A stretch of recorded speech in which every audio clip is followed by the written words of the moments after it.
Paige expected me to be home that Thursday night. She expected the porch light, the 6 o'clock news, and a pot roast that had been in the slow cooker since morning. Instead, she found the house dark and 3 sheets of paper laid square with the edge of the kitchen table. The first was a recorded revocation of the power of attorney I had given her before my last deployment. The second was a bridge loan application for $425,000. My name appeared as borrower. My house appeared as collateral. My signature appeared 6 times. I had signed none of it. The third was an affidavit with our daughter's name typed at the bottom. It described me as confused, angry, forgetful, and possibly dangerous. The signature line was empty. On top of those papers sat my house key and the blue wax pencil I used at work to mark defects in government contracts. I had drawn one circle around the false signature and another around a sentence in the affidavit. My father becomes unpredictable when anyone questions his memory. Beneath that sentence, I wrote 4 words. Claire refused to sign. That was how my wife learned that I knew about the loan, the lie, and the part she had asked our 17-year-old daughter to play in both. She did not know where we were. She did not know that a civilian judge had already reviewed an emergency custody filing. She did not know that copies of the loan package were with my lawyer, the lender, and the security officer at Wright-Patterson Air Force Base, or that the revocation was already in the county record. She did not know that her lover's development company had been named in every notice. Most of all, she did not know that I had left before she could turn my silence into evidence against me. I have imagined Paige standing in that kitchen many times. She would have set her purse on the counter first. She always carried too much in it and complained about her shoulder as though the purse had packed itself. Then she would have called my name in the sharp, distracted way she used when she expected an answer before deciding whether the question mattered. Daniel, there would have been no answer. She might have tried Claire next. Claire's room was upstairs, and the door had been left open. The bed was made. The Air Force Junior Reserve Officer Training Corps ribbon rack was gone from the dresser. So was the green duffel bag Claire used for summer camp. The only thing left on her desk was a photograph of the 3 of us at an air show, taken when she was 11. Paige was laughing at something outside the frame. Claire had one hand raised against the sun. I stood behind them in uniform, looking stiff enough to be used as a fence post. Claire had written on the back before we left. This was before the paperwork. That line mattered. Paige had spent months telling herself that our family had fallen apart because of forms, lawyers, money, and my habit of treating every problem like an audit. The photograph reminded her that the damage came first. The papers merely gave it names. She would have called my cell phone. It rang in the office of Colonel Helen Ward, my commander, where I had left it charging beside a stack of acquisition reports. Colonel Ward had instructions not to answer unless the call came from Claire or my attorney. Paige would then have called the base. I know what she said, because Colonel Ward told me later. My husband is having some kind of episode. He took our daughter. He is not thinking clearly. Colonel Ward had commanded people through rocket attacks, aircraft mishaps, and congressional inspections. A frightened spouse on the telephone did not move her off center. Lieutenant Colonel Mercer reported a suspected misuse of his identity and followed legal advice, she said. His duty status is accounted for. I cannot discuss his location. Paige asked whether I had seemed unstable. Colonel Ward paused just long enough to let the question show its own shape. He briefed me for 40 minutes with 12 exhibits and a chronology, she said. That is Daniel Mercer, on a relaxed day. It was the closest thing Colonel Ward ever came to a joke. By midnight, Paige would have started making other calls. The lender first. She would learn that the loan had been suspended because the named borrower disputed the application. The county recorder next. She would learn that the power of attorney used to support the mortgage had been revoked and that the revocation had been recorded in the same office where the original authority appeared. Then Nolan Beckett, the man whose failing subdivision needed the money before the bank's deadline. Nolan would not have comforted her. Men who promise forever while waiting for a wire transfer tend to become practical when the wire does not arrive. At some point, she opened the kitchen drawer where we kept batteries, takeout menus, and things nobody wanted to throw away. My wedding band was not there. I had taken it with me. Not because I still believed in the marriage, but because I would decide what happened to the symbols of my life. I was finished leaving that decision to other people. The only note I left was written on a plain index card. The loan is stopped. Claire is safe. Do not call my command again. From this point forward, speak through counsel. It was not a farewell. It was a boundary. There are people who will say I should have confronted Paige face to face. They imagine truth works like a courtroom scene on television. One person presents the evidence, the other person breaks down. Justice arrives before the commercial. Real life is less cooperative. A confrontation would have warned her which files I had found. It would have given her time to delete messages, coach Claire, move money, or create a story about an agitated combat veteran frightening his family. Paige worked in real estate closings. She understood dates, signatures, and the persuasive value of a document that looked official. I had spent 24 years buying aircraft parts and services for the United States Air Force. I understood the same things from the other side. Paper does not guarantee the truth. It only gives the truth somewhere to stand. Before I tell you what Paige had asked our daughter to swear to, consider what you would have done. Would you have demanded an explanation that night? Or would you have left before the person lying about you had time to improve the lie? Hold that answer. Mine cost me a marriage, a home, and nearly 20 years before I understood what it had saved. To understand why I left the way I did, you need to know what our life looked like before it became a file folder. I met Paige in 1984 at a church picnic outside Dayton. I was a new second lieutenant with a haircut that made my ears look ambitious. She was helping her mother arrange pies for a raffle and had the confidence of someone who already knew which pie would win. I bought 6 tickets for the lemon meringue because she told me it was hopeless. I lost the raffle and asked her to dinner. Paige liked certainty. She liked a reservation made in advance, a full gas tank, and a bank balance that ended the month higher than it began. Those qualities suited me. The Air Force did not reward officers who treated deadlines as suggestions, and I had grown up in a house where my father kept every receipt in a cigar box. Order felt less like control to me than kindness. It meant the people around you did not have to wonder whether you would do what you said. We married 2 years later. Claire came 3 years after that.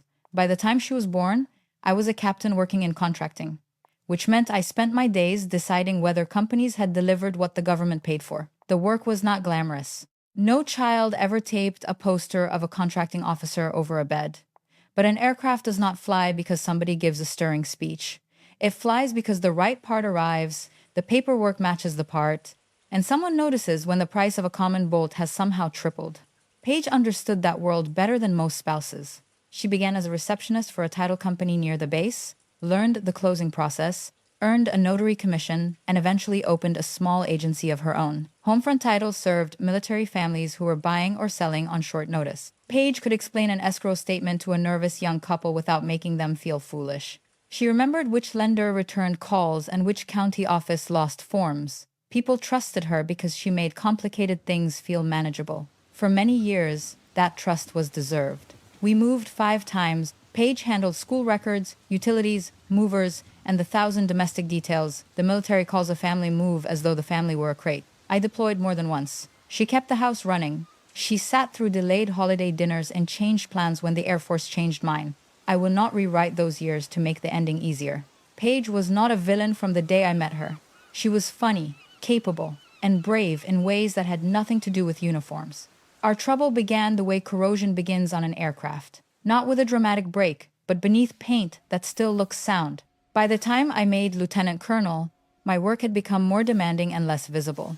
I traveled for contract negotiations, source selections, and inspections. Paige's agency grew. She hired 2 closing assistants and moved into an office with a brick front and polished brass letters. She started attending Chamber of Commerce dinners and Real Estate Association breakfasts. I was proud of her. I told anyone who asked that my wife had built a business from a borrowed desk and a telephone. Nolan Beckett entered our lives as a client. He was a developer from Columbus with a smooth voice and the kind of shoes that never seemed to touch mud, even when he stood in the middle of a construction site. His company had purchased farmland east of town for a planned subdivision called Riverbend Commons. Nolan said the project would include walking trails, a pond, and homes affordable to military families. Paige's agency handled the title work on the first phase. At first, I knew him only as a name. Then he began appearing at community events beside Paige. She said the visibility was good for business. I believed her because it was reasonable, and reasonable explanations are dangerous when they arrive often enough to replace curiosity. Claire was 16 when I left for a temporary assignment in Germany. It was scheduled to last 7 months. Before I went, Paige asked me to sign a general durable power of attorney. She said the agency's attorney recommended it because our house might need refinancing if interest rates improved, and because Claire would soon be applying to colleges. I hesitated. Military legal offices had spent years warning us that a broad power of attorney was a loaded tool. A special power limited to one transaction was safer. Paige knew that. I knew that. But we had been married almost 20 years, and trust has a way of making caution feel insulting. I signed. That decision did not make what came later my fault. It did make it possible. The assignment ended early when the program I was supporting lost funding. I returned to Ohio in late August, nearly 2 months before Paige expected me. I did not plan a surprise. I was too old for balloons and hiding behind doors. I simply took a cab from the airport because my connecting flight changed and I could not reach her. The house was empty when I arrived. A glass sat in the sink with a smear of lipstick on the rim. Paige did not wear that shade. Before I could make much of it, she came through the garage with Nolan behind her. They stopped when they saw me. Nolan recovered first. He smiled and said they had been reviewing documents at the office when Paige realized she had left a file at home. Paige spoke too quickly. She said the same thing with more words. I looked at the file in Nolan's hand. It was closed. His tie was in his pocket. Paige was barefoot. There are discoveries that require proof and discoveries that merely require a person to stop helping the lie. I did not accuse them. Nolan left. Paige kissed my cheek and asked why I had not called. We ate sandwiches for dinner. She talked about Claire's college applications, the agency, and a broken sprinkler head. I listened. The next morning, I unpacked, went to work, and began paying attention. That was not revenge. It was professional habit. In contracting, suspicion is not a conclusion. It is a reason to preserve the original record before someone has a chance to revise it. I noticed that Paige had changed the password on our online banking. She said the bank required it after a security update. I noticed a new locked drawer in her office at home. She said it contained client information. I noticed Nolan's name on our home telephone bill late at night, always during weeks when I had been away. None of that told me what I needed to know. The first document that did was a college savings statement addressed to me. It had been tucked inside a grocery circular in the mail basket. Claire's account was lower by $58,400. The withdrawal had occurred in 3 pieces. 3 withdrawals were not a mistake. They were a method. I stood at the kitchen counter with a statement in my hand while Paige hummed in the laundry room. Claire was upstairs filling out an application for an Army Reserve Officer Training Course scholarship. On the refrigerator was a magnet that said college fund, do not touch, a joke Paige had bought when Claire was a baby. That was the moment our marriage stopped being a private disappointment and became an active threat to our daughter's future. I did not ask Paige about the college account that night. That choice has bothered some people when I have told the story. They hear silence and assume weakness. Silence can be weakness. It can also be the few minutes a careful person needs before touching a hot wire. I made a copy of the statement at work. I placed the original back where I found it. Then I pulled a full credit report through a secure computer that did not share a network with our home. 2 inquiries appeared from lenders I did not recognize. One listed a business applicant named Mercer Strategic Support. I had never heard of Mercer Strategic Support. The Ohio Business Registry was public. The company had been formed 4 months earlier. I was listed as its managing member. The mailing address was a rented box 2 blocks from Paige's office. The registered agent was an attorney who had represented Nolan Beckett on land purchases. That was when I stopped wondering whether Paige was having an affair and started asking what the affair required from me. At work, every serious acquisition began with a chronology. Dates first, interpretations later. I bought a black composition book at a drugstore across town and wrote 1 event on each line. Power of attorney signed in February. Mercer Strategic Support formed in April. First college account withdrawal in May. Second, lender inquiry in June. Third, withdrawal in July. My early return in August. The sequence did not prove fraud. It did show planning. I called the college savings administrator from Colonel Ward's office. The representative could confirm only that withdrawals had been requested by an authorized account owner and sent by check to our home address. The account was legally ours to control, not Claire's, which meant the administrator had no duty to ask whether the money bought tuition or a speedboat. That fact was ugly but useful. Paige had not broken into the account. She had used authority we both possessed. I asked for copies of the withdrawal requests. The signatures looked like hers. The checks had been deposited into Homefront Title's operating account. 2 days later, I visited the county recorder during lunch. The clerk, a woman named Mrs. Keating, had worked there long enough to recognize every local closing agent and every local scandal before it became one. I asked whether any instrument connected to my name or our property had been filed recently. She searched the index and frowned. The general power of attorney I had signed before deployment had been recorded 2 weeks earlier at the request of Homefront Title. No mortgage had been recorded yet. Mrs. Keating turned the screen slightly toward me. Your wife's office placed the authority in the public record, she said. Can I revoke it before anyone uses it? You can revoke it now, she said. But because this one was recorded for a possible real estate transaction, the revocation needs to be recorded in the same office. Telling your spouse at breakfast is not notice to a title examiner. That sentence became one of the most valuable pieces of advice I ever received. I asked for a certified copy of the recorded power, Mrs. Keating did not ask why. County clerks learn that curiosity can become testimony. I remember sitting in my car afterward with the copy on the passenger seat. It was a bright September day. A high school marching band practiced somewhere beyond the government buildings, repeating the same 8 measures until the brass sounded tired. People walked past carrying lunches and courthouse files. Nothing in the ordinary afternoon reflected the fact that an authority I had given for family convenience had been prepared for use without my knowledge. I still did not confront Paige. Instead, I called a civilian attorney named Evelyn Park.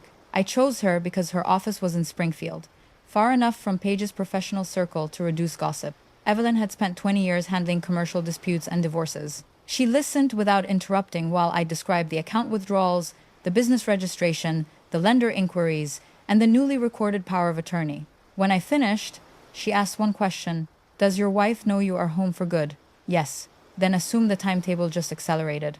Evelyn told me to place a fraud alert on my credit file. One bureau would notify the other 2. The alert would not erase what had already happened, but it would require lenders to take extra steps to verify my identity before opening new credit. She told me to revoke the power of attorney in writing, record the revocation, and deliver direct notice to every person or company that might rely on the old authority. She also warned me not to remove Claire from the state or empty joint accounts without a court order. "Protecting yourself is not the same as improvising your own law," she said. I liked her immediately. Evelyn sent identity dispute notices to both lenders shown on my credit report. One lender replied with a copy of a pending application because I was listed as the borrower and guarantor. The amount was $425,000. Mercer Strategic Support was the business applicant. Our house secured the debt. A projected disbursement statement sent nearly all the money to Riverbend Commons Holdings, Nolan's company. The closing date was 6 weeks away. She referred me to Samuel Ortiz, a forensic accountant who had the patient face of a high school principal and the conversational style of a tax return. Samuel reviewed the statements I could lawfully access. He found that Paige had transferred the college money into her operating account, then moved most of it to Riverbend Commons in amounts described as refundable title reserves. "Title reserves are supposed to come back," I said. "So are library books," Samuel replied. "The label does not tell us whether anyone intends to return them." He found another $96,000 from a home equity account I had believed was closed. The line had been reopened using my power of attorney. Monthly statements had been redirected to Paige's office. That brought the total exposure to more than $150,000 before the bridge loan even funded. Samuel then found something that made him remove his glasses and clean them, which I later learned was his version of alarm. Several transfers from Homefront Title to Riverbend Commons were followed within a day by matching deposits into Paige's personal account. The amounts were smaller, but the pattern suggested she was receiving a return or a fee from Nolan's project. "She may be investing," Samuel said. "She may be borrowing. She may be moving money in a circle to make each account look healthier on a different date. We need the underlying agreements." Those agreements were in the locked drawer at home. I had no right to break into Paige's client files. I did have a right to documents involving my identity, our house, and our marriage. Evelyn told me to photograph only what was plainly related and to leave everything else untouched. The opportunity came the following Saturday. Paige said she was attending a title association retreat in Cincinnati. Claire had a drill competition. I waited until the house was quiet, then looked for the key. Paige kept keys in a ceramic bowl by the garage. There were 11 of them. I knew the house keys, office keys, and car keys. The smallest brass key opened the drawer. Inside were no client files. There was a loan package, a folder marked Riverbend, and a yellow legal pad. The loan package contained the application I later left on the kitchen table. My salary was accurate. My years of service were accurate. My social security number was accurate. The only inaccurate part was my consent. The folder explained the panic behind it. Nolan's development loan had a balloon payment due in 45 days. The bank required an equity injection of $318,000 or it would begin foreclosure. Paige had already signed a personal guarantee for $98,000. If Riverbend failed, she would lose her investment face claims from her own company and likely lose the office building she had pledged as security. The affair was not separate from the money. The money was the affair's bloodstream. Then I opened the yellow legal pad. On the first page, Paige had practiced my signature. On the second, she had listed episodes. Daniel forgot dinner with the Harrisons. Daniel raised his voice after waking from a nightmare. Daniel drove past the highway exit. Daniel confused 2 contract dates. Each event contained a grain of truth. I had forgotten the dinner because a supplier protest ran late. I had shouted once during a bad dream after returning from Afghanistan. I had missed an exit during road construction. I had transposed 2 dates and corrected them before a briefing. Ordinary errors had been arranged into a diagnosis. Tucked behind the pad was a draft petition asking the county probate court to appoint Paige as emergency guardian over my finances. It alleged cognitive decline related to blast exposure and post-traumatic stress. No doctor had signed it, no lawyer had filed it. But the supporting exhibits included a proposed statement from Claire. My father has become unpredictable. He forgets conversations. He becomes angry when corrected. I am afraid he may make financial decisions that hurt our family. At the bottom was a note in Paige's handwriting. Have Claire sign before Daniel speaks to her. I had spent my career reading proposals in which companies tried to hide risk beneath confident language. Nothing I had ever seen was as cold as that sentence. I photographed every page, returned the files to the drawer, and drove to Claire's drill competition. She was standing beside a school bus in uniform when I arrived, laughing with 2 friends. For a few seconds, I watched her from across the parking lot and understood that the worst part of Paige's plan was not the money. Money can be replaced. Credit can be repaired. A house is lumber with a loan attached. Paige had asked our daughter to convert trust into evidence. Claire saw me and stopped laughing.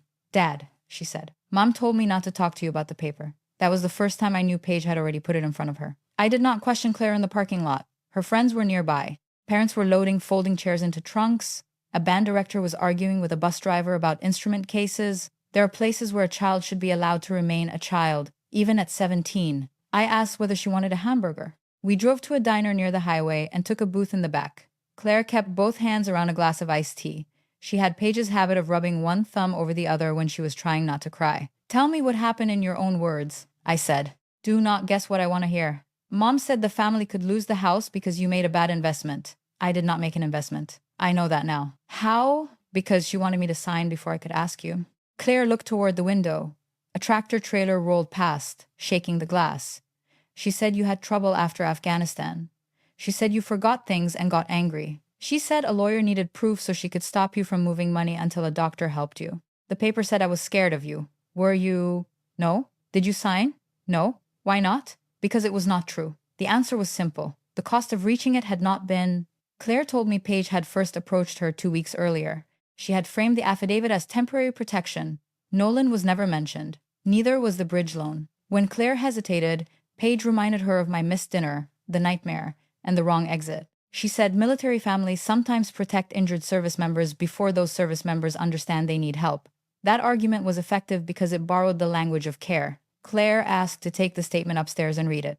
Instead, she photographed each page with a small digital camera she used for school. She had stored the images on a memory card inside her Junior Reserve Officer Training Corps field manual. Why did you not tell me? I asked. She stared at the table. I thought maybe there was something wrong with you and everyone was afraid to say it. Then I watched you for a week. You were the same. Boring, but the same. I laughed once. It surprised both of us. Then she said the sentence that determined everything I did afterward. I did not know which parent would punish me for telling the truth. There is no military training for hearing that from your child. No checklist. No regulation. A father either understands or he does not. I told Claire she had done nothing wrong. I told her she would not be asked to choose a parent that afternoon. I also told her I could not promise the family would remain in the same house. She nodded as if she had already reached that conclusion alone. I have the pictures, she said. Keep the memory card where it is. Do not discuss it with your mother yet. Evelyn will tell us how to preserve it properly. You have a lawyer. Yes. Are you leaving, Mom? I am leaving the lie. What happens to the marriage will be handled in court. That sounded formal, even to me. Claire needed something warmer. I reached across the table. You are coming through this with 2 parents if I can manage it. I said, you are not responsible for making either one of us good. Her face folded then. She cried without sound, angry at herself for it. I moved to her side of the booth and let her lean against me while the waitress refilled coffee she knew I did not need.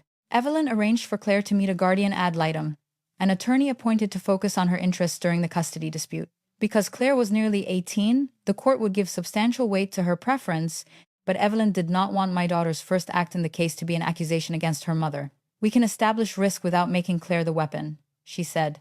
That became the rule. Over the next 10 days, the entire design came into focus. Samuel traced Paige's transfers and obtained, through counsel and lawful requests, a copy of the proposed bridge loan file. The lender had received emails from an account created in my name. The messages said I wanted to keep the transaction quiet because military ethics rules made outside business interests sensitive. That detail was meant to explain why I would not attend closing and why the loan officer should communicate through Paige. The writer knew enough about my career to make secrecy sound plausible. The file also contained a letter on Mercer's strategic support letterhead. It claimed the company would consult for Riverbend Commons on supply chain and government housing opportunities. The letter promised annual revenue of $270,000. The company had no office, no employees, no clients, and no revenue. It had one purpose. It placed my name between Paige's professional decisions and Nolan's debt. Evelyn summarized it in a sentence. If Riverbend survives, Paige expects to replace the money and call the whole thing temporary. If it fails, the documents make you the borrower, the strategist, and the unstable spouse who cannot explain himself consistently. The guardianship draft was not a separate act of cruelty. It was the second half of the financial plan. Paige needed my authority while the loan was useful and my incompetence after it became dangerous. That was the central fact. Once I understood it, the affair became almost small. Painful, yes. Humiliating, certainly. But ordinary compared with the decision to turn my military history into a cover story and our daughter into a witness. Colonel Ward insisted that I undergo a voluntary medical evaluation before Paige could claim the Air Force was hiding concerns. The physician was Major Anika Patel, a flight medicine doctor who had no patience for theatrical questions. You have insomnia after deployments and the attention span of a man carrying too many files, she told me. You do not have evidence of cognitive impairment. Those are not the same diagnosis.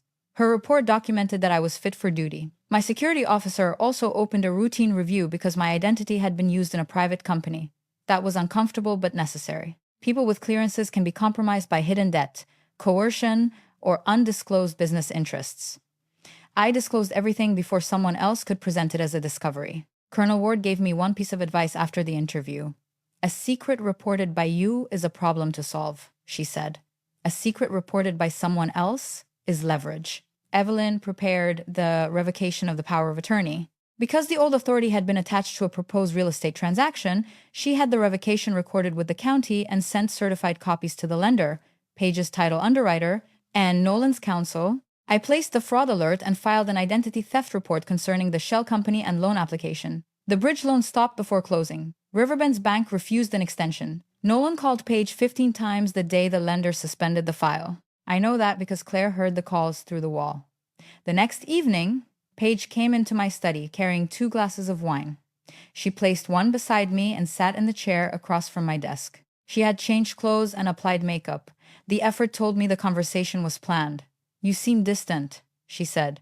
I have been working. You have been watching me. I met her eyes. Is there something you would like to tell me? For a moment, I thought she might. There was a flicker of exhaustion in her face, and beneath it, something close to fear. Then she smiled.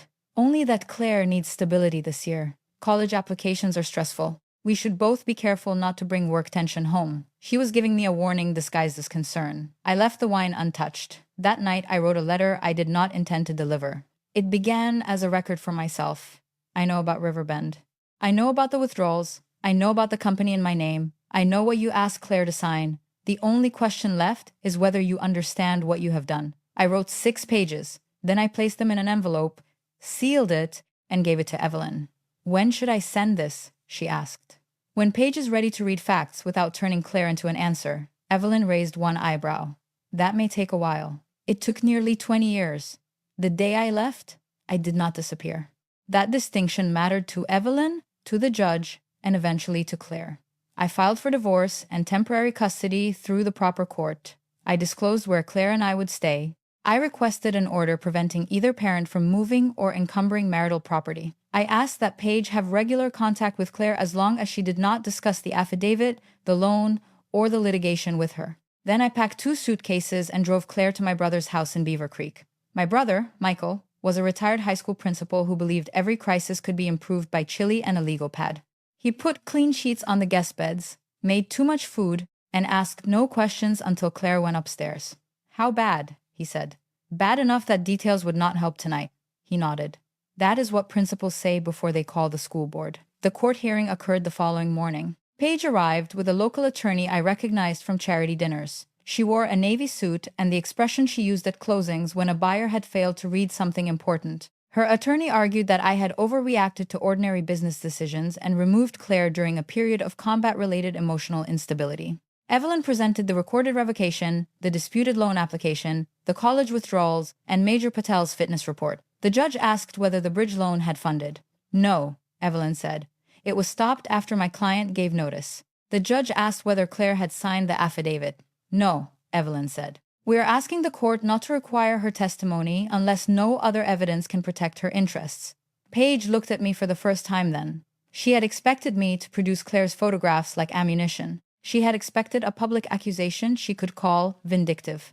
Instead, Evelyn used the unsigned document only to request a neutral guardian and a no-discussion order. The judge granted temporary residential custody to me, ordered the house and financial accounts preserved, and scheduled a private interview with Claire. Paige received parenting time. Neither of us was permitted to disparage the other or discuss the case with our daughter. Outside the courtroom, Paige caught up with me near the elevators. You planned this, she said. I prepared for it. You are making me look like a criminal. I did not answer. The elevator doors opened. Evelyn stepped between us without drama. From this point forward, counsel, she said. Paige laughed once, a hard little sound. That phrase again.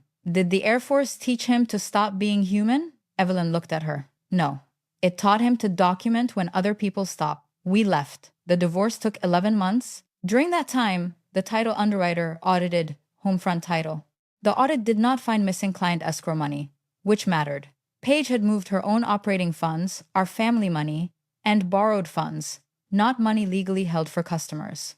That kept the case from becoming the larger criminal scandal it might have been. The underwriter did find undisclosed conflicts, false business representations, and improper notarization connected with the proposed loan. Paige signed a consent agreement. She surrendered her notary commission, closed the agency, and agreed not to work as a title agent for 5 years. The county prosecutor reviewed the identity documents. Because the loan had not funded, the power of attorney was broad, and I did not need Claire's testimony to unwind the transaction. The case ended without a felony charge. Paige paid restitution to Claire's college account from the sale of her office building and her share of our home equity. Nolan's company entered foreclosure. Some people later assumed I had protected Paige from consequences. I did not. I reported what affected my identity, my clearance, our house, and our daughter's money. I cooperated with every lawful inquiry. What I refused to do was turn the process into a campaign. I did not call reporters. I did not send copies to her friends. I did not ask Claire to describe her mother's pressure in open court when the documents and financial records were enough. Justice and spectacle are different products. Spectacle usually has the higher advertising budget. Paige's relationship with Nolan ended before the divorce was final. Riverbend Commons stalled at half-built streets and empty foundations. Nolan moved to Florida, where he started another development company with a different name and, I assume, the same shoes. Paige blamed me for his departure. You took away the only chance we had to recover the money, she said during one settlement conference. Evelyn asked the question I was too tired to ask. Who is we? Paige did not answer. Claire completed her senior year from Michael's house and then from a small rental I found near her school. The place had thin walls, beige carpet, and a furnace that sounded like it was negotiating its final contract. We ate at a card table for 3 months. Claire decorated the refrigerator with scholarship letters and a photograph of the two of us at her drill competition. The Army Reserve Officer Training Corps scholarship came through in March. It covered most of her tuition at Ohio State. The restored college account covered the rest. Paige attended Claire's graduation. We sat on opposite sides of the gym. I did not look across the bleachers, but Claire did. She crossed the floor after the ceremony, hugged her mother, and returned to me. Did that hurt? I asked in the car. Everything hurts a little today, she said. That does not mean I did the wrong thing. She was 18 by then and already wiser than both her parents had been at 40. The final divorce agreement was narrower than Paige expected and more generous than some of my friends thought sensible. We sold the house. Claire's account was restored.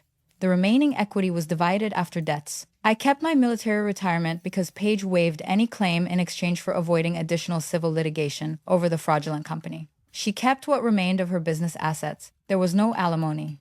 Claire decided her own contact with each of us. Paige signed the agreement in a conference room without looking at me.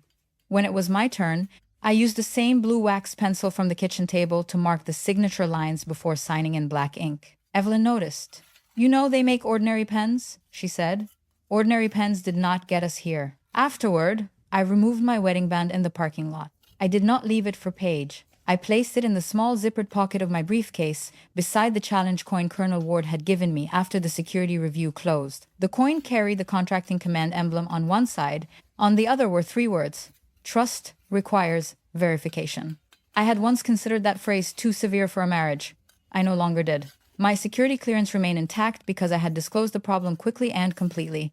I returned to work full-time. The Air Force promoted me to colonel 3 years later. At the ceremony, Claire pinned one eagle on my shoulder and Colonel Ward pinned the other. Paige was invited. She did not come. Claire did not comment until we were driving home. She thinks not showing up protects her from seeing what happened without her, she said. I kept my eyes on the road. Maybe. Does it? No. That was all we said. For the next several years, Paige told a version of the divorce in which a rigid career officer had mistaken a desperate business rescue for betrayal, then used military connections to take control of the story. I heard pieces through mutual acquaintances. I corrected no one unless the claim affected my professional record. Claire heard more than I did. At first, she tried to argue with people. Later, she stopped. A lie can exhaust a young person because it asks for endless unpaid maintenance. I gave her one rule. You never owe anyone the private evidence of your childhood. Tell the truth when it is necessary. Keep your peace when it is not. She carried that rule into the Army, though not in the way I expected. Claire commissioned as an Army finance officer after college. I had assumed she would choose the Air Force. She said she wanted a service where the uniforms had more pockets and the paperwork admitted it was paperwork. That was her mother's humor and my suspicion of marketing combined in one sentence. Her first assignment took her to Fort Hood in Texas. Later, she served in Korea, Germany, and Kuwait. She learned how quickly a missing voucher could become a missed rent payment for a young soldier and how often financial misconduct hid behind the phrase administrative error. She was good at the work because she respected both numbers and the people trapped inside them. During her second deployment, she called me from a morale tent after midnight my time. I finally understand why you made the chronology, she said. What chronology? Do not pretend you forgot. Mom already tried that strategy for you. I waited. Claire told me she was reviewing a contractor payment dispute. Each individual transaction looked defensible. Only the sequence revealed the intent. A single fact can be explained, she said. A pattern has less patience. I wrote that down. My own career ended differently than I had planned. I retired after 30 years in uniform, 2 years after making colonel. The ceremony took place in a hangar on a day so hot the folding chairs left marks on the floor. Colonel Ward, by then retired herself, presented the flag. Claire read the retirement order. Michael sat in the front row and cried openly, then denied it during lunch. Paige received an invitation because Claire asked me to send one. She did not attend. After retirement, I took a position with the State Inspector General's procurement unit. I reviewed contracts for highways, prisons, information systems, and public health programs. Civilian agencies use different acronyms, but human creativity around public money remained familiar. I later helped establish a small nonprofit clinic that taught service members and spouses how to protect credit, narrow powers of attorney, and recognize financial abuse during deployments. I did not build a company. I built procedures that suited me. The clinic met twice a month in a veteran center near Dayton. We showed young couples how to freeze credit, how to read a closing statement, and why a general power of attorney should not be treated like a household convenience. I never told my own story in full. I said only that authority given in love still needed limits in law. Claire married Aaron Bell when she was 29. Aaron taught American history at a public high school and coached girls soccer badly but cheerfully. Their wedding was small, held in a courthouse, followed by dinner at an Italian restaurant. Both parents were invited. Paige came. She and I exchanged a nod in the hallway. We sat at separate tables. Claire made no speech about the past. She did not need to use every milestone as a trial. That was the first time Paige and I had occupied the same room in more than a decade. She looked older, which was fair because so did I. Her hair was shorter. The expensive certainty she once carried had been replaced by caution. She worked then as an office manager for a property insurance agency in Cincinnati. She had never returned to title work. During dinner, Paige approached me while Aaron and Claire were cutting the cake. "You look well," she said. "So do you. I heard you retired." I did. She waited for me to ask about her life. I did not. Finally, she said, "I suppose you are satisfied With what? Everything worked out for you. I looked toward Claire. She was laughing because Erin had put too much frosting on her nose. Nothing worked out by itself, I said. Paige's mouth tightened. Then she walked away. For a long time, that was the extent of our contact. Claire called her mother on birthdays and major holidays. She visited when assignments allowed. The relationship was civil, irregular, and thinner than Paige wanted. I never told Claire to repair it. I also never rewarded distance as proof of loyalty. A child is not a medal awarded to the better parent. When Claire and Aaron had a son, they named him Lucas Daniel Bell. I objected to the middle name on the grounds that one Daniel in a family was already enough paperwork. Claire ignored me. Lucas was curious, literal, and incapable of walking past a uniform without asking a question. He called Paige Grandma P and me Colonel Grandpa until kindergarten, when a teacher explained retirement. "You are not a colonel now," he announced at dinner. "I remain a colonel. Do they still pay you to be one?" Not enough for this conversation. He considered that and changed my title to Grandpa Sir. Paige saw him several times a year. Claire made room for that relationship without pretending the past had vanished. I respected the balance because it was harder than choosing one simple story. Meanwhile, Paige's life narrowed. I learned this only in pieces. Nolan's foreclosure led to lawsuits among investors. Paige was not a defendant after the settlement, but the publicity made employers cautious. She moved twice. She cared for her mother through a long illness. She had a brief second marriage that ended quietly. Friends who once filled her office disappeared with the office. None of that gave me pleasure. Consequences are not proof that the universe has taken your side. Sometimes they are simply the accumulated cost of a person's own decisions. Sometimes they are ordinary bad luck. Mature people should know the difference. The invitation to Claire's promotion ceremony arrived in early spring of 2026. By then, she had served 15 years and had been selected for lieutenant colonel. The Army planned a formal ceremony at the National Museum of the United States Air Force in Dayton, beneath the suspended aircraft in the Cold War gallery. The setting mattered to her. She had grown up under those wings. She had watched me explain airplanes to Lucas in the same building. Claire asked me to pin one silver oak leaf on her uniform. She asked Lucas to pin the other. I accepted before she finished the sentence. Then she told me Paige was invited.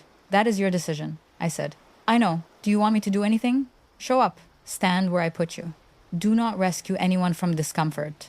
That sounded like an operations order, which meant she had rehearsed it. I can comply with that. Paige called Claire the evening she received the invitation. Claire later told me the conversation lasted nearly an hour. Paige asked whether the ceremony might be a chance for all of us to move forward. Claire said moving forward required knowing what direction you had been facing. Paige asked whether I had turned Claire against her. Claire answered with a patience I recognized from childhood. Dad spent 20 years refusing to do that. "Do not make me explain why the distance exists," Paige cried. Claire did not end the call. She also did not take back the sentence. A week before the ceremony, Claire came to my house carrying the old Junior Reserve Officer Training Corps field manual. The cover was bent. Inside, taped to the back, was the memory card that held photographs of the affidavit. "You still have it," I said. "Of course. Why bring it now?" "Because Mom called again. She said she does not remember asking me to sign anything. She said the lawyer must have drafted it and she was only scared. Did you correct her?" "Not yet."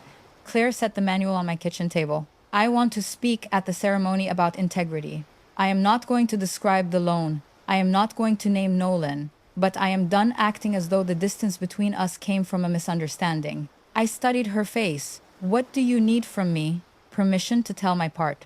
You have never needed my permission to tell the truth." "I know. I wanted to know whether it would hurt you." "It will." She looked down. "Should I leave it alone?" "No." That answer surprised her. "Silence protected you when you were 17. I said. "If it protects the lie now, it has changed sides." Claire sat with that. Then she opened the field manual. Behind the memory card was a folded index card I had never seen.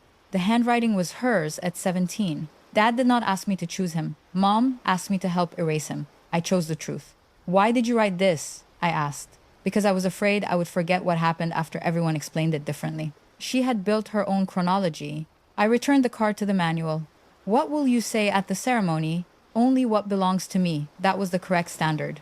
It was also the reason I knew Paige would finally understand that the story she had repeated for 20 years was about to lose its last safe hiding place. The morning of Claire's promotion was clear and warm. The museum parking lot filled early with soldiers, retirees, children in Sunday clothes, and relatives who had been warned not to touch the aircraft. I arrived with Michael and Colonel Ward. Helen Ward was 72 by then and walked with a cane she treated as an administrative inconvenience. She had agreed to narrate part of the ceremony because Claire said no one else could make an official biography sound like a performance evaluation. Paige stood near the entrance in a gray dress, speaking with Aaron. She saw me before I saw her. I knew, because Aaron's eyes shifted past my shoulder and then returned with the careful neutrality of a man who had married into history. Paige approached. Daniel, Paige. She looked at Colonel Ward. I remember you, she said. I remember the telephone call, Helen replied. That ended the small talk. Inside the gallery, a bomber hung above us with its landing gear folded, forever caught between flight and return. Rows of chairs faced a small platform. An American flag and an army flag stood behind the lectern. On a table rested Claire's promotion certificate, 2 silver oak leaves, and a framed photograph. I recognized the photograph from across the room. It was the airshow picture Claire had left on her desk the night we moved out. The 3 of us stood together beneath a bright sky, still unaware that family history could split while everyone remained in the frame. Paige saw it too. Her face changed. Guests came over to greet me. Some were former colleagues from the Inspector General's office. Others were young veterans and spouses who had attended the financial protection clinic. A master sergeant introduced me to his wife as the man who had persuaded him not to sign a general power of attorney before a deployment. A state auditor thanked me for helping uncover a bid rigging pattern. None of the conversations were grand. They were ordinary exchanges built over years of useful work. Paige watched them with an expression I could not read. Perhaps she had believed my life after the divorce was mostly a career continued out of stubbornness. She had not seen the classrooms, the case reviews, the folding tables at the Veterans Center, or the families who avoided trouble because someone had explained one form before they signed it. A complete life often looks unimpressive from the outside. It is made of repeated obligations kept. The ceremony began with the national anthem. Colonel Ward read the promotion order. Claire stood at attention in her Army service uniform. I had seen her in uniform hundreds of times, but that morning I also saw the 17-year-old in the diner, both hands around a glass of iced tea, deciding whether truth was safe. Aaron removed the captain's bars from an old display case that represented earlier promotions. Lucas carried 1 silver oak leaf to me and the other to his mother. He had practiced, but his fingers shook. Easy, I whispered. Metal does not outrank you. He smiled and pressed the insignia into place on Claire's shoulder. I pinned the other side. For 1 second. Our hands met behind her collar. Claire looked straight ahead until Colonel Ward finished the order. Then she turned, saluted, and smiled. The applause rolled through the gallery and echoed beneath the aircraft.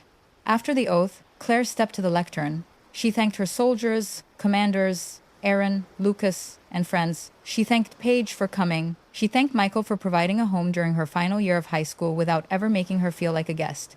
Then she looked at me. My father taught me that documents matter, she said. He also taught me that a document can be used to tell the truth or to give a lie. Official clothing. I learned that lesson before I was old enough to understand why I would need it. The room became still. Claire placed one hand on the framed photograph. When I was 17, one parent asked me to sign a statement saying the other parent was confused, unstable, and dangerous with money. The statement was not true. I did not sign it. The parent accused in that paper took the evidence to a lawyer and asked one thing first. How do we keep our daughter from having to testify against her own mother? Paige lowered her head. Claire continued. For many years, I thought my father's silence meant the story was too shameful to say aloud.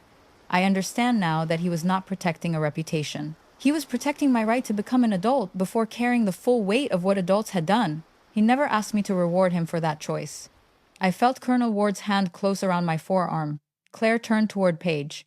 Mom, I am not saying this to punish you. I am saying it because you told me last week that you did not remember asking me to sign the statement. I remember. I kept a copy because I was afraid the adults would explain my own memory away. Paige's shoulders moved once as she took a breath. Claire's final words were quieter. Integrity is not never failing. It is refusing to make another person carry your failure so you can keep your preferred version of yourself. I have spent 20 years learning that mercy and truth are not enemies. Mercy gave me time. Truth brought me here. No one applauded immediately. That pause mattered more than applause. It was the sound of a room understanding that it had not been invited to enjoy humiliation. It had been asked to witness accountability. Then Lucas stood. He began clapping with the unembarrassed certainty of a child. Aaron joined him. Colonel Ward did. The rest of the room followed. Paige remained seated, crying without covering her face. I did not feel triumphant. Triumph belongs to contests. This was the delayed cost of a family refusing to settle its history with a convenient lie. At the height of that moment, I want to ask you something. If you have ever kept a painful truth from a child to protect them, when does that silence stop being mercy and start protecting the person who caused the harm? Tell me where you draw that line, because Claire found hers before I found mine. The reception afterward was held in a room overlooking the runway. Coffee, sheet cake, and small sandwiches appeared with military precision. Claire moved from group to group while Lucas examined every medal on every retiree within reach. Paige stayed near a window. I did not approach her. Claire did. They spoke for several minutes. I could not hear the words. Paige reached for Claire's hand. Claire allowed the contact, but did not close the distance between them. Later, Claire told me Paige had said only 3 things. I remember the paper. I was terrified. I am sorry I made you responsible for my fear. It was the first apology Claire had received that did not contain an explanation disguised as a defense. Near the end of the reception, Paige came to me. Her eyes were red, but her voice was controlled. Did you know she planned to say that? Yes. You let her. She is 37 years old and a lieutenant colonel. The period when I let her do things has concluded. A faint smile passed over Paige's face and disappeared. Can we talk? Not here. When I thought about the sealed letter in Evelyn Park's file cabinet. Evelyn had retired, but she had mailed it to me when Claire announced the promotion. Tuesday morning. The diner on Colonel Glen Highway. 10 o'clock. Paige nodded. Will Claire be there? No. She looked relieved and ashamed of the relief. Before she left, she stopped beside the framed air show photograph. The museum staff had placed it near the cake. Paige turned it over and read the line Claire had written 2 decades earlier. This was before the paperwork. Paige held the frame against her chest for a moment, then put it back exactly where it had been. On Tuesday, she arrived at the diner before me. I brought the black composition book, the old Junior Reserve Officer Training Corps field manual, and the sealed envelope. Paige looked at the objects on the table. You kept everything, she said. No, I said. I kept what people would later claim never happened. I placed the envelope between us. This is the letter I wrote the night I learned what you asked Claire to sign. You were not ready to read it then. And now Claire no longer needs my silence. Paige broke the seal. Paige reads slowly. The diner was almost empty. A waitress polished the same section of counter twice and decided not to ask whether we needed anything. Outside, traffic moved past the windows toward the base. The letter began with facts. I know the college money went to Homefront title. I know Homefront sent it to Riverbend. I know about the company formed in my name and the bridge loan secured by our house. I know the email account used to make the lender believe I wanted secrecy. I know Nolan's bank deadline. I know you plan to call me impaired if the transaction failed. Paige stopped. I never filed the guardianship petition, she said. You prepared it. I was scared. Claire was scared too. You gave her the signature line. She returned to the letter. I know about Nolan and the nights you said you were working. The affair is not why I am leaving. Marriages survive affairs when both people are willing to tell the truth and accept the result. I am leaving because you constructed a financial story in which my authority was useful, my mind was disposable, and our daughter's fear was supporting evidence. Paige pressed 2 fingers against her mouth. The letter continued. I have enough documentation to stop the loan and protect my career. I may have enough to damage yours permanently. I will report what the law and my clearance require. I will not hide your conduct. I also will not use Claire to increase your punishment. She will not be interviewed by reporters. She will not be coached for a courtroom performance. She will not spend the first year of adulthood proving which parent lied better. I had forgotten that sentence until Paige read it aloud. She looked up. You could have pushed for charges. The prosecutor made that decision. You know what I mean. I did. If Claire had testified about the affidavit and the signature practice, the case might have looked no more deliberate. The professional sanctions might have been harsher. A criminal charge might have become more likely. I had told Evelyn that I would cooperate if compelled, but I would not volunteer Claire as the centerpiece when the loan had been stopped and restitution could restore her account. I was angry enough to want Paige exposed. I was not angry enough to want our daughter formed around the exposure. Paige set the letter down. Nolan said the bank only needed to see strength for 1 quarter, she said. He said the houses would sell by spring and every dollar would come back. You took Claire's money before you knew that. I believed him. You believed what reduced the cost to you? Her eyes hardened briefly, an old reflex. You were gone. You always had the Air Force. I had the house, the agency, the bills, and a daughter who thought you could solve anything from another continent. Nolan made me feel like I was building something that belonged to me. That explains the affair, I said. It does not explain my signature. The hardness left. No, she said. Why the company in my name? Because the lender trusted your income. Because Nolan's credit was exhausted. Because my agency could not be tied directly to the development without the underwriter asking questions. Why the emails? Because you were not supposed to come home before closing. Why the affidavit? She looked toward the window. I wanted something ready in case you challenged the loan after it funded. Nolan said a dispute between spouses could freeze everything. He said if there were questions about your judgment, I could manage the accounts long enough to finish the project. Nolan said, yes. You wrote the episodes. Yes. You asked Claire to sign. Paige's voice thinned. Yes. That was the first time she admitted each step without grouping them under panic. I opened the black composition book and turned it toward her. The pages held the original chronology, followed by court dates, repayment dates, promotion dates, and eventually the date of Claire's ceremony. Paige ran one finger down the list. You wrote all of this while we were still living together. I had to know what was fact and what I was afraid might be fact. Did you hate me? At times. Do you now?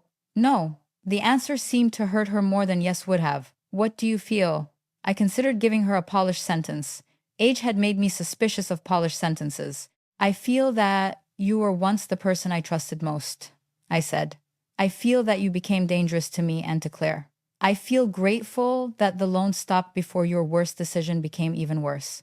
I feel no desire to return to the marriage or punish you for the rest of your life. Paige stared at the letter. I told myself you took Claire from me. Claire was not property. I know that now. You lost closeness with her each time you asked her to doubt what she saw. Paige nodded. At the ceremony, when she said, you asked how to keep her out of court, I remembered the hearing. I thought you were hiding her because you had coached her.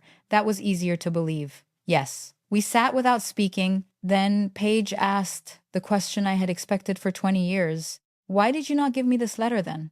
Because every fact in it would have become a point for you to contest. I needed action, not another argument.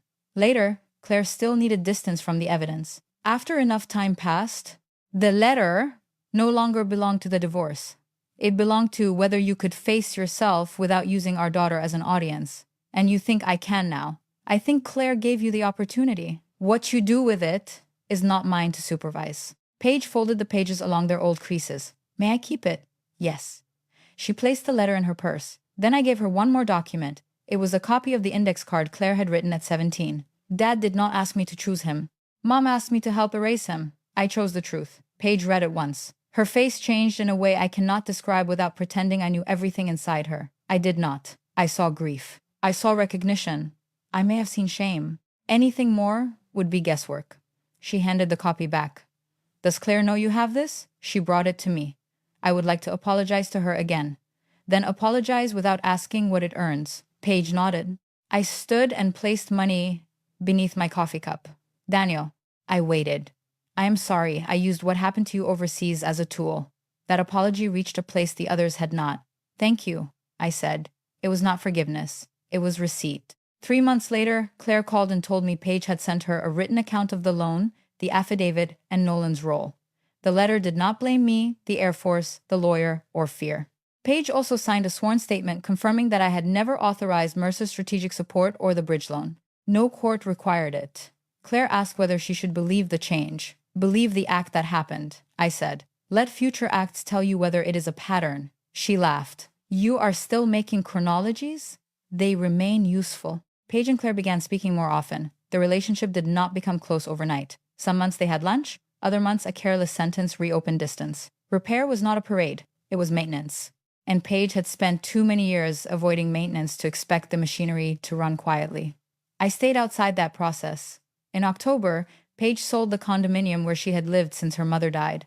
While packing, she found a small metal cash box from the old title office. Claire brought it to my house one Sunday afternoon. Inside was my wedding band, which I had believed remained in the briefcase I lost during a move after retirement. Paige had found it years earlier in a box of joint records returned by the attorneys. She had kept it without telling me. Beside the ring was Colonel Ward's challenge coin. I called Helen. Did you give Paige a coin, I asked? Absolutely not. Then how did she have mine? You left it on a settlement table after signing, Helen said. Evelyn gave it to Paige's attorney by mistake. I wondered where it went. At the bottom of the cash box was a note in Paige's handwriting. These belong to the life I tried to rewrite. They should return to the person who kept the record straight. I placed the ring in a drawer. I put the challenge coin in my pocket. That was the first image. The second came at Thanksgiving. Claire and Aaron hosted dinner in their house outside Columbus. Lucas had built a shadow box for a school project. Inside it, he placed one of my Colonel Eagles, a copy of Claire's silver oak leaf, and the challenge coin between them. Under the objects, he printed a sentence. Trust is not the absence of checking. Trust is what survives honest checking. I told him the sentence was too long for a military motto. He said military people needed more complete sentences. Paige arrived, carrying sweet potatoes. Claire had invited her. No one announced that this was progress. Paige sat across from me. We discussed weather, Lucas's grades, and whether Aaron had overcooked the turkey. He had.